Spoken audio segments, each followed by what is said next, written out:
Place oblige, la collection de Christian compte 4 vélos des années 30 à 50 avec un point commun, tous sont de marques qui n'existent plus. Dans le temps, chaque marchand de vélo avait pratiquement sa marque, ils fabriquaient eux-mêmes les gars. Et ils avaient leur propre marque finalement.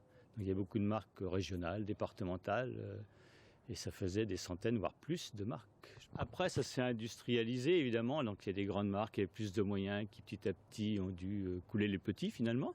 Peut-être que pour les petits, c'était aussi plus facile d'acheter des vélos tout faits que de les fabriquer eux-mêmes. Chaque vélo a ses particularités. Celui-ci a sa vignette fiscale de 1940. Une année sur deux, elles étaient en laiton ou en métal blanc. Il faut savoir qu'il y avait des plaques fiscales jusque dans les années 50, je crois, donc c'était une vignette, une sorte de vignette. En plus, celui-ci, donc à la plaque de 1940, il a une bague anti-vol.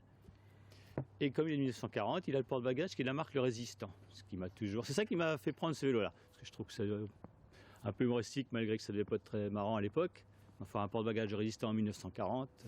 Peut-être pour ça qu'il a plus roulé après, le gars, j'en sais rien.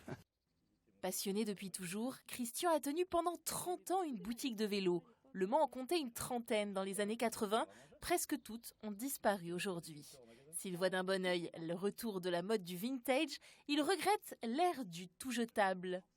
Dans le temps, on rayonnait les roues. Maintenant, je crois que les roues elles sont toutes faites. On achète une roue complète. On casse, on change la roue, puis voilà, c'est pratique.